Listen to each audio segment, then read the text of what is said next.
ये औरंगजेब की प्रतीकात्मक कब्र नहीं जलाई गई तो इस पर दरगाह की चादर लगाई थी और उसमें कुरान की आयतें लिखी हुई थी, उसको जलाया गया। इस प्रकार का एक झूठा प्रचार। 92 लोगों को अरेस्ट किया है। 12-18 साल के अंदर के विधि संघर्षित बालक है, उनको उस कानून के तहत उन पर कार्रवाई की गई है। और जब तक आखिरी दंगई को पकड़ा नहीं जाता ये कार्रवाई रुकने वाली नहीं है। आज जो नागपुर में दंगइयों ने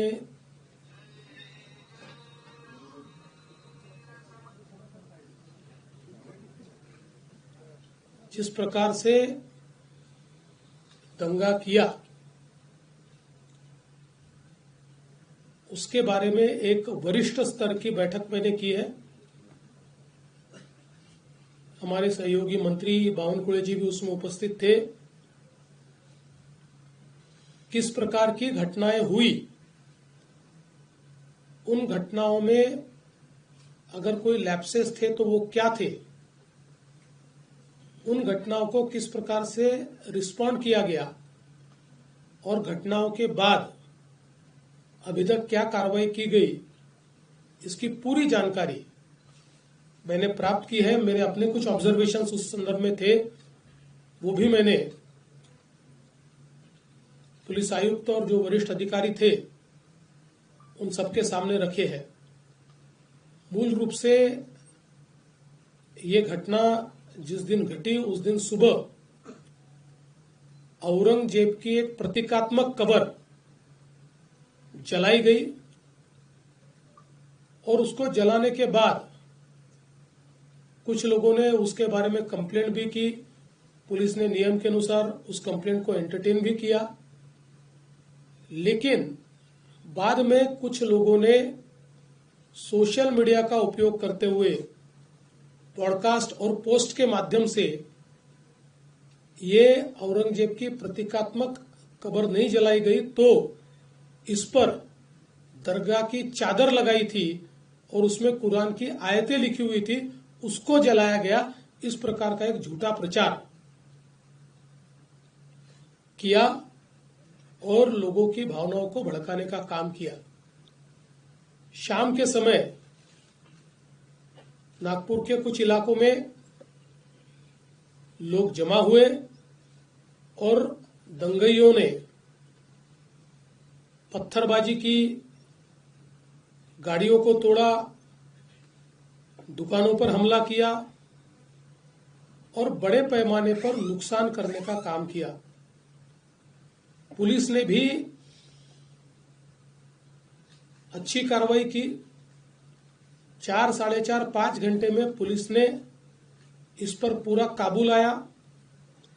उसके लिए आंसू गैस के गोले छोड़ने की बात हो या अलग अलग प्रकार से जो कार्रवाई करनी पड़ती है वो सारी कार्रवाई पुलिस ने की, जिसके कारण इसको काबू में लाया गया। इसमें बड़े पैमाने पर पुलिस घायल हुई। पुलिस के हमारे डीसीपी लेवल के 3 लोग और कुल मिलाकर 33 पुलिस के लोग और कुछ सिविलियंस और सारे कुल मिलाकर 40 लोग इस प्रकार से इसमें घायल हुए।